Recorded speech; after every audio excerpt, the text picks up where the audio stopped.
आपण जर दररोज साडी नेसत असू तर त्यावरती कोणते हेअरस्टाईल पटकन होतील आणि सुंदर सुद्धा दिसतील तर चला पाहूयात. नमस्कार, पुन्हा एकदा स्वाती स्टाईलमध्ये मनापासून स्वागत. आज बघूयात अशा 3 हेअरस्टाईल ज्या सर्व मैत्रिणींना जमतील सुद्धा आणि पटकन होतील. तर मैत्रिणींना व्हिडिओ आवडला तर लाईक करा आणि चॅनलला नवीन असाल तर सबस्क्राईब करा. तर चला पाहूयात हेअरस्टाईल नंबर 1.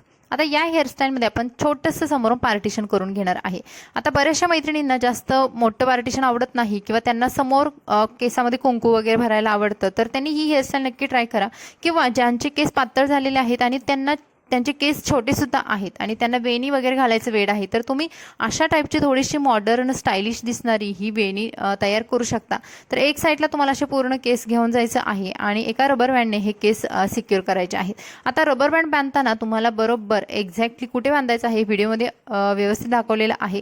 तर आपलं जे कान आहे, कानाचं जे खालचं टोक असतं, तर त्याच्या बरोबर आपल्याला तिथं तो आपला रबर बँड आला पाहिजे. म्हणजे समोरून तो रबर बँड दिसणारही नाही आणि आपले केस सुद्धा सिक्युअर राहतील. अगदी त्याच्या थोड्याशा अंतरावर खाली दुसरा एक छोटासा डिस्को रबर बँड लावून घ्यायचा आहे. आणि काही डिस्को रबर बँड असतात ते चांगल्या क्वालिटीचे असतात, ज्यामध्ये आपले केस अडकत सुद्धा नाहीत. त्यानंतर मध्ये असं थोडंसं पार्टिशन करून घ्यायचं आणि खालचे जे पोणीचे केस आहेत ते त्याच्यामधून 2 वेळा काढून घ्यायचे आहेत. आता तुम्हाला याचा फायनल मी रिझल्ट दाखवते. ज्या मैत्रिणींना वेणी घालायचं वेड आहे पण पातळ केस असल्यामुळे ते घालू शकत नाहीत, तर तुम्ही ही हेअरस्टाईल नक्की ट्राय करा. समोरचं जर तुमचं कपाळ मोठं असेल तर थोडंसं असं खालच्या दिशेने केस ओढून घ्या, म्हणजे कपाळ सुद्धा छोटं दिसेल आणि फ्लेक्स सुद्धा दिसतील. आणि ही बघा झालेली आहे आपली सुंदर 3 पेड्यांची न घालता सुद्धा वेणी बनलेली आहे. आणि ज्यांचे केस पातळ आहे त्यांच्यासाठी सुद्धा बेस्ट हेअरस्टाईल आहे. त्यानंतर बघूयात हेअरस्टाईल नंबर 2.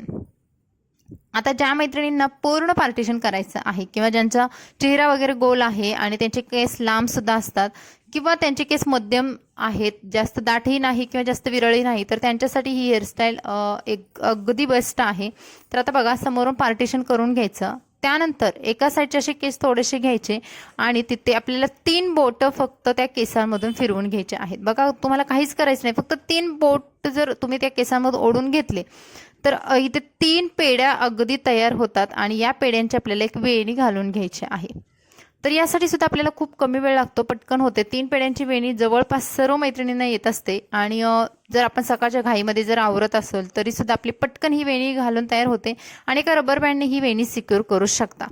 जर तुम्हाला रबर बँड वापरायची नाही तर तात्पुरता एखादा क्लच किंवा क्लिप लावा आणि अशा दोन्ही साईडला तुम्ही ह्या 2 वेण्या बनवून घ्या आणि पाठीमागे या 2 वेण्या आहेत ते एका सुंदर अशा डायमंडच्या किंवा एखाद्या छान चमकणाऱ्या क्लचरने सिक्युअर करून घ्या, जे की तुमच्या केसांना किंवा हेअरस्टाईल आणखीनच अट्रॅक्टिव्ह बनवेल.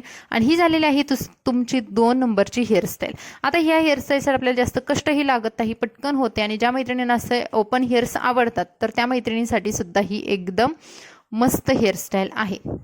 तर या 2 हेअरस्टाईल झाल्यानंतर आता आपण बघूयात हेअरस्टाईल नंबर 3. हेअरस्टाईल नंबर 3 मध्ये ज्या मैत्रिणींना पफ हेअरस्टाईल आवडतात किंवा समोरून कोणतंही पार्टिशन नको आहे, त्यांना प्लेन केस हवे आहे समोरून, तर त्यांच्यासाठी ही हेअरस्टाईल आहे. समोरचे केस आहे सुंदर असे आपल्याला पूर्ण विंचरून घ्यायचे.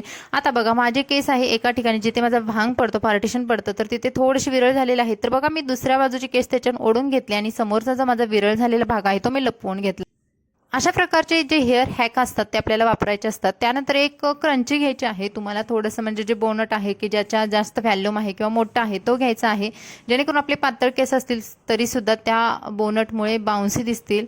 आणि त्यानंतर बोनट बांधून पाठीमागे घेतल्यानंतर आपल्याला सेंटरला एक त्याच्या होल करायचा आहे. बघा, आता मी असं तुम्हाला दाखवलं व्हिडिओमध्ये, असा होल करून घ्यायचा आणि त्याच्यामधून हे बाकीचे सर्व पोणीचे केस आहेत ते आपल्या लेफ्ट साईडला ओढून घ्यायचे आहेत. लेफ्ट साईडला ओढून घेतल्यानंतर अगदी एक असा भाग तयार होतो. त्यानंतर जे आपल्या पोणीचे थोडेसे केस राहिलेले आहेत तिथे एक दुसरा छोटा डिस्को रबर बँड बांधून घ्या आणि त्या रबर बँडने तुमचे केस सिक्युअर करून घ्या. म्हणजे जर आपल्याला दिवसभरासाठी काही हेअरस्टाईल करायचे असतात तर त्या हलू नयेत आणि अगदी आहे तशी हेअरस्टाईल राहावी, यासाठी आपल्याला हा दुसरा रबर बँड वापरायचा आहे. आणि त्यानंतर हे सर्व केस आहेत ते आतमध्ये रोल करून घ्यायचे, गुंडाळून घ्यायचे आणि फक्त आपल्याला पिनने 1 ते 2 पिनने हे केस सिक्युअर करायचे आहेत. आपला मस्त असं छान बन किंवा आंबाडा तयार होतो. आणि ही झालेली आहे आपली 3rd नंबरची हेअरस्टाईल. ज्या मैत्रिणींना ओपन केस आवडत नाही किंवा केसच नको, पुढे पाठीमागे कुठेच नको, जास्त आपल्याला बन किंवा डोनट असा हवा आहे पाठीमागून, तर तुम्ही अशा पद्धतीची हेअरस्टाईल करू शकता. आणि ही सुद्धा तितकीच सुंदर आणि स्टायलिश दिसते ही हेअरस्टाईल. तर मैत्रिणींनो, या बघितल्या आपण आजच्या 3 हेअरस्टाईल. तर यामध्ये तुम्हाला कोणती हेअरस्टाईल जास्त आवडली आणि आणखी कोणती हेअरस्टाईलचे व्हिडिओ बघायला आवडतील कमेंट्समध्ये नक्की सांगा. तर चला भेटू अशाच नवनवीन व्हिडिओसोबत. मस्त राहा, खुश राहा आणि सर्वात महत्त्वाचं शिकत राहा.